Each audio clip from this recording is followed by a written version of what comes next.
They laughed at me. They told everyone I was a nobody, worthless, destined to fail. And for a while I believed him. But what he didn't know was this. While he was busy mocking me, I was planning, watching, waiting. And when the moment came, I didn't just take revenge. I took everything he thought could never be taken from him. This isn't just another story about payback. This is about how one person's cruelty became the fuel for my rise. It's about betrayal, humiliation, and the kind of revenge you never see coming. Silent, patient, and devastating. So sit back, because you're about to hear how a so-called nobody flipped the script and brought down someone who thought they could never lose. I wasn't born into wealth or power. I worked small jobs, scraped by, and did what I could to survive. Meanwhile, he had everything: money, connections, reputation. But he didn't stop at just living his life. He made it his mission to destroy mine. At work, he humiliated me in front of colleagues. In public, he laughed at my clothes, my car, even the way I spoke. To him, I was entertainment, a joke. But while he was busy ridiculing me, I was studying. I was learning the very skills he thought I'd never master. Business, investments, strategy. I stayed quiet. I let him believe he was untouchable. And slowly, piece by piece, I built something of my own.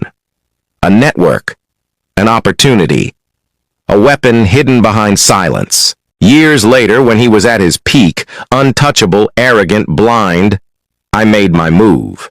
He was desperate for investors for his grand project, the same project he mocked me for not understanding years ago. Guess who showed up quietly with the backing he needed? Me. But I didn't just invest. I controlled. I manipulated. I pulled strings behind the scenes until the day came when the entire empire he had mocked me from came crumbling down. And the best part, he never even saw it was me until the end. The same nobody he spat on was the one who signed the paper that ended his career, his reputation, his wealth. Revenge isn't always loud. Sometimes the most powerful payback is the quiet kind, the kind where you don't scream, you don't fight, you don't even argue. You just rise, silently, patiently, until the day your enemy looks up and realizes the person they thought was beneath them now stands above them.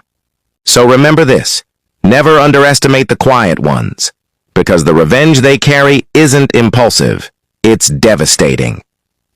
Now, before we dive into this twisted tale of corporate betrayal and revenge, let's play a quick game. What kind of boss do you have? Is it the micromanager who breathes down your neck or the seemingly nice boss who takes all the credit?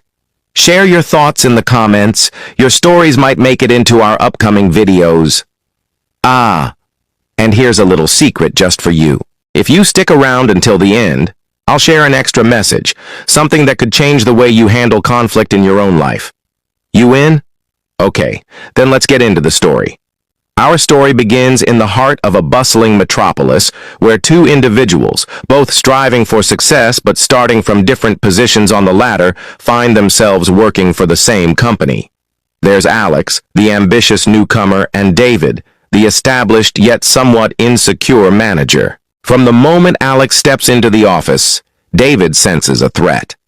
Alex's mere presence seems to challenge David's dominance, and so he embarks on a mission to make Alex's life miserable. Humiliating him in meetings, spreading rumors, and making sure Alex feels like an outsider are just a few of his tactics. All the while, David believes he's untouchable due to his seniority and connections. But he's wrong. Determined to succeed despite the toxic environment, Alex takes a different approach. Instead of retaliating, he focuses on his work. He studies the company's operations, learning everything there is to know. He observes, he listens, and he identifies areas for improvement. His dedication doesn't go unnoticed. Investors start taking notice of his insights, and slowly but surely, Alex starts to build a solid reputation for himself. Meanwhile, David's insecurity grows. He watches as Alex gains recognition and fears losing his own status. As David's desperation increases, so does his cruelty towards Alex. He subjects Alex to even more humiliation, thinking he'll finally break. But Alex remains unfazed. He keeps his composure, stays focused on his goals, and continues to climb the corporate ladder. Then comes the pivotal moment. The company announces plans for a major new project, one that will determine the future of the entire organization. David, eager to secure his position, throws himself into the project, believing it will be his ticket to even greater success. But fate has other plans. Just as the project is about to take off, financial complications arise. The company is on the brink of collapse, and all eyes turn to David, the man responsible for steering the ship. In a moment of sheer panic, he reaches out to Alex, the one person he knows can save the company. But why? Why does he seek help from the very person he's been tormenting all this time? Well, deep down, David realizes that Alex has what he lacked all along, the ability to navigate complex situations with intelligence and grace. In Alex, David sees a glimmer of hope, a chance to salvage his reputation and secure his position within the company. When Alex receives David's plea for help, he could easily have refused. After all, this is the same guy who had made his life hell for years. But Alex, being the mature and level-headed individual that he is, understands the gravity of the situation. He knows that if the company fails, many people, including himself, will suffer. Therefore, he decides to step up and help. The two work tirelessly, putting aside their differences and combining their skills to tackle the crisis. Alex brings in outside investors who are impressed by his vision and confidence.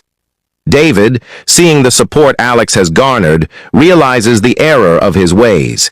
He apologizes for his past behavior, acknowledging that his insecurities had driven him to treat Alex unjustly. In the end, they managed to turn the company around, averting disaster and securing its future.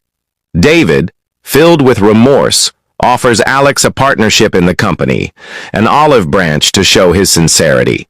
Alex, ever the pragmatist, accepts the offer, not out of greed, but because he recognizes the value of having a strong ally by his side. As the years pass, Alex and David's partnership proves to be successful. They balance each other out, creating a formidable team that takes the company to new heights. And all the while, they maintain a genuine friendship based on mutual respect and understanding.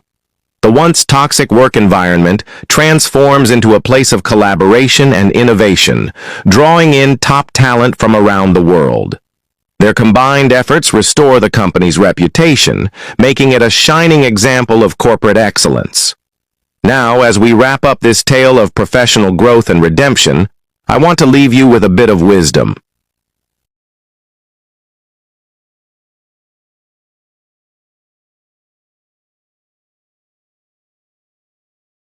It's about how you choose to respond.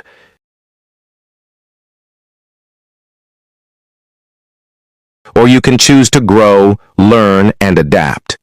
Remember, true strength doesn't come from physical power or status. It comes from your ability to overcome mental barriers and reach your full potential. So whatever challenges you may face in your journey, embrace them. Let them fuel your growth and push you toward excellence. And always remember, your true power lies within your mind. Nurture it, develop it, and watch as you transform from a victim of circumstance into a master of your own destiny.